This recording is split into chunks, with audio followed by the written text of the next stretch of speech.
आज के अखबार की 5 खबरों पे मैं आपसे चर्चा करता हूं। एक खबर यह आई है कि नोएडा में इंजीनियरिंग कॉलेज, मेडिकल कॉलेज और एमबीए में एडमिशन के नाम पे एक बहुत बड़ा गैंग चल रहा था। उसने सैकड़ों छात्रों से 5-5 लाख, 8-8 लाख रुपए ले रखा था। उसको पुलिस ने पकड़ा है।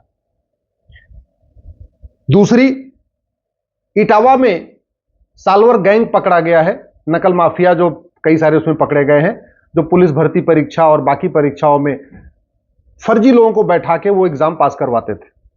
तीसरी खबर आई है, सहारनपुर में टीवी एंकर को लोगों ने सरेआम छेड़छाड़ किया है, उससे मारपीट किया है। चौथी खबर आई है, कर्नाटक में भाजपा के लोग विजय जुलूस निकाल रहे थे, भारत माता की जय बोल रहे थे, और एक विशेष स्थान से निकले तो वहां पे उस पूरे काफिले पे हमला कर दिया गया। पांचवी खबर आई है, नीट में धांधली हुई है और इस धांधली के खिलाफ सुप्रीम कोर्ट में पीआईएल फाइल हुई है। मणिपुर में मुख्यमंत्री के काफिले पे ही हमला कर दिया अलगाववादियों ने। सोचिए, आम जनता के ऊपर नहीं, मुख्यमंत्री के काफिले पे हमला। और दिल्ली में बहुत बड़ी मात्रा में ड्रग पकड़ी गई है। आप मुझे बताइए, जैसे नकल माफिया भारत में है, ऐसे क्या पूरी दुनिया में है क्या? क्या दुनिया के 195 देशों में नकल का कारोबार चलता है?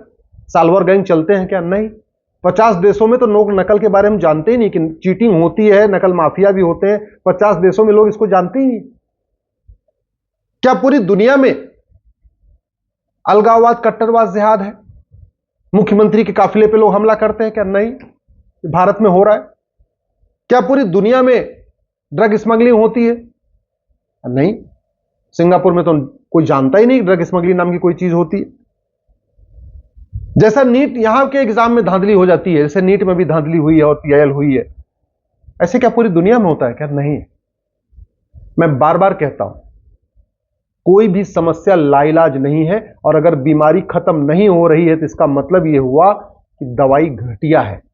डॉक्टर लाख अच्छा हो, अगर दवाई घटिया होती है तो बीमारी ठीक नहीं होती। मैं कई बार कह चुका हूं, चाहे वो खालिस्तान का मामला हो, चाहे वो कश्मीर का अलगाववाद हो, चाहे वो पूर्वोत्तर का अलगाववाद हो, मणिपुर का अलगाववाद हो, छत्तीसगढ़ का माओवाद हो, उड़ीसा का नक्सलवाद हो, ये माओवाद, नक्सलवाद, अलगाववाद, कट्टरवाद, जिहाद, मजहबी उन्माद, ये काले धन से चलता है, ये हवाला के जरिए चलता है, ये कैश से चलता है। कैश लेन देन बंद हो जाए, हवाला कारोबार बंद हो जाए, ब्लैक मनी का जो कारोबार चल रहा है ये बंद हो जाए, अलगाववाद, कट्टरवाद, जिहाद, मजहबी उन्माद खत्म हो जाएगा, माओवाद, नक्सलवाद खत्म हो जाएगा। पूर्वोत्तर में जो वहां पे अलगाववादी संगठन है, वो व्यापारियों से खुलेआम वसूली करते हैं। नागालैंड में भी वसूली करते हैं, मणिपुर में भी वसूली करते हैं, मिजोरम में भी वसूली करते हैं, हर जगह वसूली कर रहे हैं।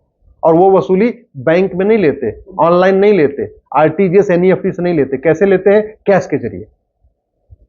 जब तक वन नेशन वन टैक्स लागू नहीं होगा, बैंकिंग ट्रांजैक्शन टैक्स नहीं लागू होगा, तब तक अलगाववाद, कट्टरवाद खत्म नहीं होगा। और जब तक जस्टिस विद इन ईयर लागू नहीं होगा, तब तक अपराध खत्म नहीं होगा। जो भारत में सब चल रहा है ना, ये लाइलाज समस्या नहीं है। भारत की कोई भी समस्या लाइलाज नहीं है, और भारत की कोई भी समस्या विश्वव्यापी नहीं है।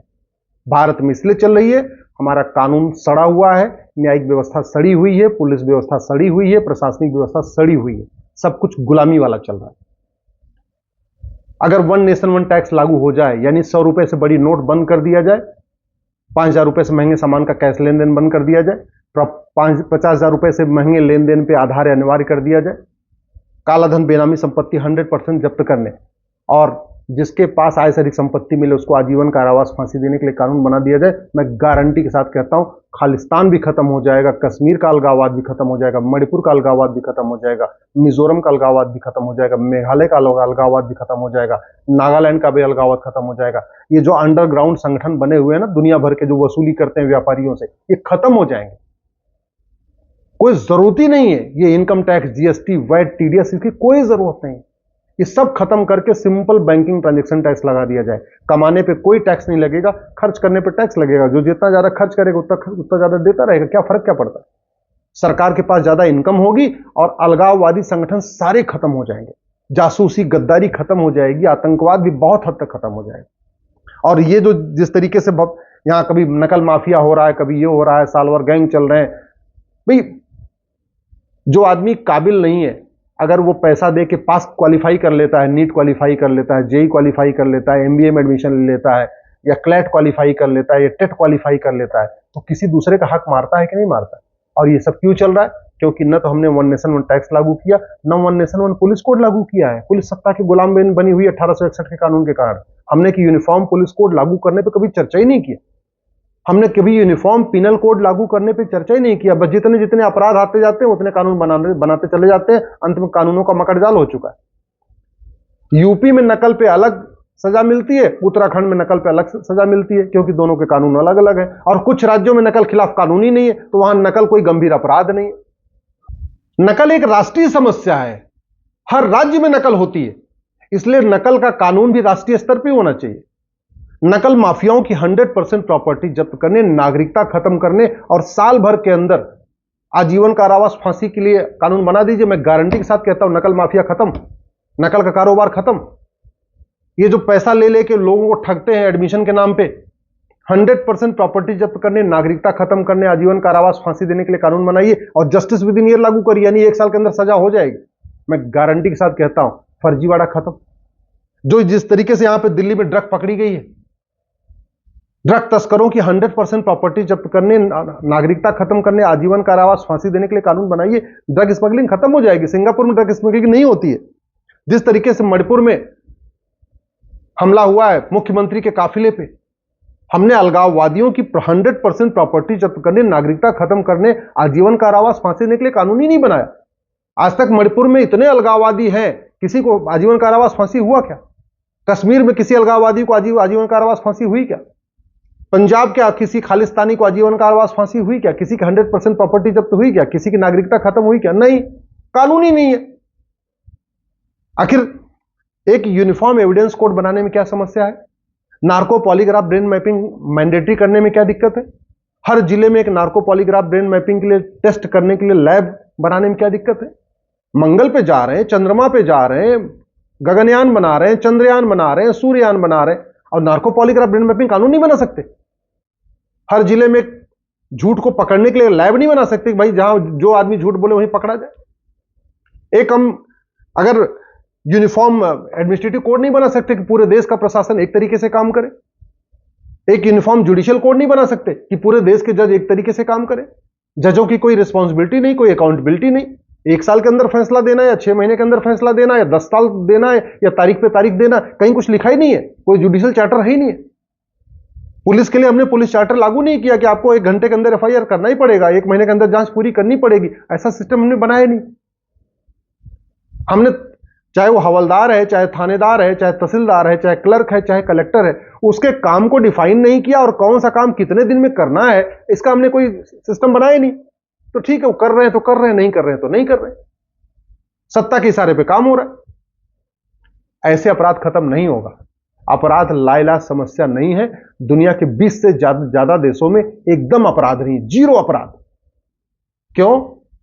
कानून कठोर है, कानून का खौफ है। 20 से ज्यादा देशों में भ्रष्टाचार जीरो है, जीरो। क्यों? पुलिस व्यवस्था अच्छी है, प्रशासनिक व्यवस्था अच्छी है, न्यायिक व्यवस्था अच्छी है, और भ्रष्टाचारियों को आजीवन कारावास और फांसी देने के लिए कानून है। तो इसलिए अगर भारत में भी बदलाव करना है, भारत में वास्तव में अगर हम चाहते हैं राम राज्य स्थापित करना है, तो हमें 2 काम तो करना पड़ेगा। हमें पहली बात तो जस्टिस विद इन ईयर लागू करना पड़ेगा, दूसरा वन नेशन वन टैक्स लागू करना पड़ेगा। ये जो मल्टीपल टैक्स सिस्टम, इसको खत्म करना पड़ेगा। हमें कैश लेन देन के सिस्टम को बंद करना पड़ेगा। और बहुत आसान है। अब 225 करोड़ बैंक खाते खुल चुके हैं। 225 करोड़ गरीब से गरीब आदमी बैंक से जुड़ा हुआ है। किसान मजदूर भी बैंक से जुड़ा हुआ है। जब किसान मजदूर बैंक से जुड़ा हुआ है, सबके पास रुपए कार्ड है, डेबिट कार्ड है, एटीएम है, पेटीएम है, भीम है, यूपीआई है, तो काहे लिए कैश लेन देन चलना? भैया कैश को खत्म कर दे। कैश खत्म हो जाए, काला धन खत्म हो जाएगा। कैश खत्म हो जाए, हवालाबाजी खत्म हो जाएगा। कैश खत्म हो और काला धन हवाला खत्म हुआ, अलगाववाद खत्म। काला धन हवाला खत्म हुआ, नक्सलवाद खत्म। काला धन हवाला खत्म हुआ, माओवाद खत्म। काला धन हवाला खत्म हुआ, नक्सल खालिस्तान खत्म। काला धन हवाला खत्म हुआ, पूर्वोत्तर का अलगाववाद खत्म। काला धन हवाला खत्म हुआ, आपका कश्मीर का अलगाववाद खत्म। केवल वन नेशन वन टैक्स हो जाए और जस्टिस विद इन ईयर हो जाए, यानी मुकदमों का फैसला 1 साल में होगा ही होगा। और एक और ये नियम बने कि जो अपराध पैसे के लिए किया जाता है उसमें 100% प्रॉपर्टी जब्त होगी, नागरिकता भी खत्म होगी, तब आजीवन कारावास फांसी होगा। और भारत में 80% अपराध पैसे के लिए ही किया जाता है। नशा तस्करी पैसे के लिए, मानव तस्करी पैसे के लिए, घूसखोरी पैसे के लिए, जमाखोरी पैसे के लिए, मिलावटखोरी पैसे के लिए, अलगाववाद पैसे के लिए, माओवाद पैसे के लिए, नक्सलवाद पैसे के लिए, जितने काम होते हैं ना सब पैसे के लिए होते हैं। तो हमने क्या किया, अपराध में दंड का प्रावधान तो किया, वो भी बहुत घटिया, कमजोर।